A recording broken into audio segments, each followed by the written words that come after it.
Break के बाद एक बार फिर आपका स्वागत है। मुद्दा हम उठा रहे हैं कि क्या राजस्थान के अंदर बाढ़ के हालात हैं, उसमें राजस्थान सरकार है, उसके इंतजाम पर्याप्त हैं, या फिर केंद्र की ओर से जो मदद मिल रही है उससे हम संतुष्ट हो जाएं, क्योंकि गुजरात के अंदर 500 करोड़ रुपए का राहत पैकेज है वो दिया गया है। तो राजस्थान के संदर्भ में हम समझना चाहते हैं कि वाकई राजस्थान के अंदर जरूरत नहीं है या गुजरात की चुनावी राजनीति है वो इसकी बड़ी वजह है। रामपाल जी क्या कहेंगे?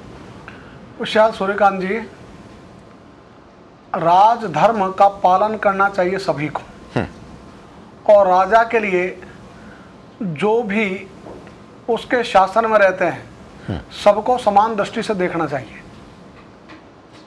अभी गुजरात, असम और राजस्थान 3 प्रदेश बाढ़ की चपेट में हैं। कम बेशी तो हमेशा होगी ही, कहीं कम होगा कहीं ज़्यादा होगा, लेकिन चाहे कम हो चाहे ज़्यादा हो, जहां प्रदेश सरकारें चिंता करती है वहां केंद्र सरकार को भी समभाव दिखाना चाहिए। तो एक देश एक जन, सबका साथ सबका विकास नारे तो आप अच्छे देते हो, और जब करने की बात आती है तो करने में आपके कथनी और करनी का जमीन और आसमान जैसा अंतर हो जाता है। ये अपने अपने नजरिए से देखने वाली बात है विशाल जी, इसमें मैं कोई इनका विरोध नहीं करूंगा, ताकि हमारे प्रधानमंत्री जी समान रूप से देखते हैं, और ऐसी अगर आवश्यकता हुई तो राजस्थान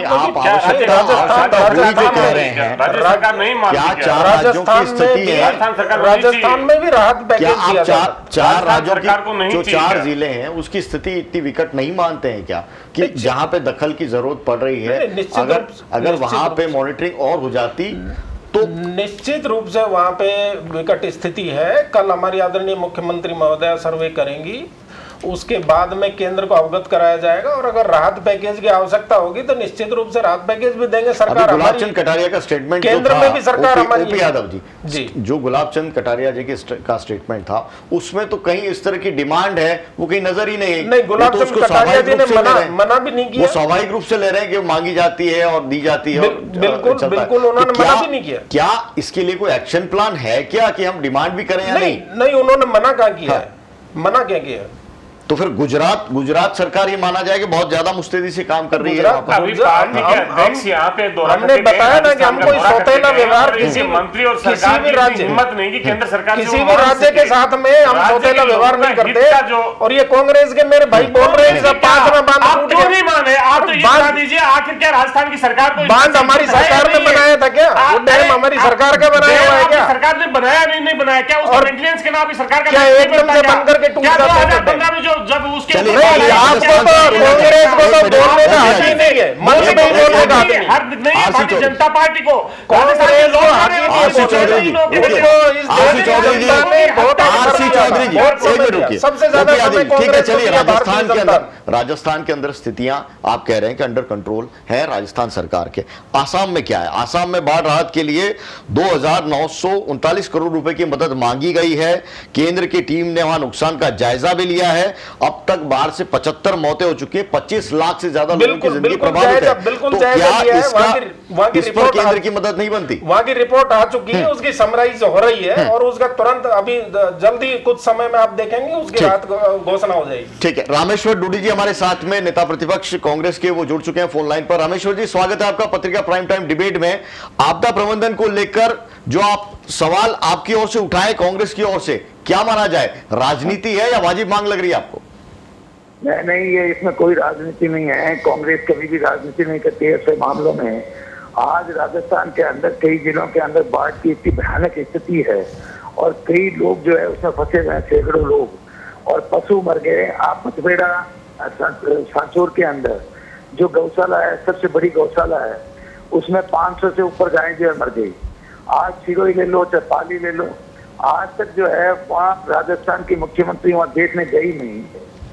लेकिन ऐसा ये भी हो सकता है ना कि राहत के जो काम चल रहे हैं उससे राजस्थान सरकार अपने आप को सक्षम मानती है, तो फिर राहत पैकेज मांगने की अलग से जरूरत सरकार को नहीं लगती है। तो आप इसके अंदर इस मुद्दे को क्यों उठा रहे इतना जोर शोर से? नहीं साहब, हमने 500 करोड़ रुपए की मांग करी है केंद्र सरकार से कि आज गुजरात के अंदर बाढ़ की स्थिति हुई, प्रधानमंत्री जी आए, प्रधानमंत्री गुजरात में आने वाले चुनाव हैं, उन चुनाव को देखते हुए आपने 500 करोड़ के पैकेज की घोषणा कर दी। आज राजस्थान में लोग ट्राई कर रहे हैं, उनके लिए कहीं कोई राहत का काम नहीं, और आप राहत कार्यों के लिए कह रहे हैं कि आज गाँव के अंदर स्थिति ये हो गई है कि आज नरेगा का इतना बड़ा एक काम चल रहा था, कांग्रेस का एक सोच था, एक विचार था, उस सोच और विचार से गाँव और ढाई में बैठा हुआ जो ग्रामीण है उसके हाथ को काम देने का काम किया। आज पंचायत राज को बिल्कुल खत्म करने के कगार पे, नरेगा स्कीम बंद होगी, राज काम जो अकाल के काम चालू नहीं नहीं, पर केंद्र तो मदद तब देगा ना जब राजस्थान सरकार ने मांग की, और राजस्थान सरकार को जरूरत नहीं है तो फिर केंद्र मदद क्यों कर रहा है, और उस पर फिर कांग्रेस क्यों बोल रही है? नहीं तो कांग्रेस तो बोलेगी साहब हम जनता के लिए बोलेंगे, जनता की आवाज बनकर और सरकार को घेरेंगे। सरकार का दायित्व बनता है तो उनके पास में यदि जो है पैकेज के पैसे नहीं है तो वो केंद्र सरकार से मांग करें कि केंद्र सरकार पैकेज देवे, उन लोगों को टाइमली राहत मिले। आज आप ये देखो, प्रदेश में किसान दुखी है, प्रदेश का मजदूर दुखी है, प्रदेश का पढ़ा लिखा जवान, उसके सामने रोजगार की समस्या है, कहीं कोई कुछ राजस्थान के अंदर कोई राहत का और कहीं कोई विकास का काम दिख नहीं रहा।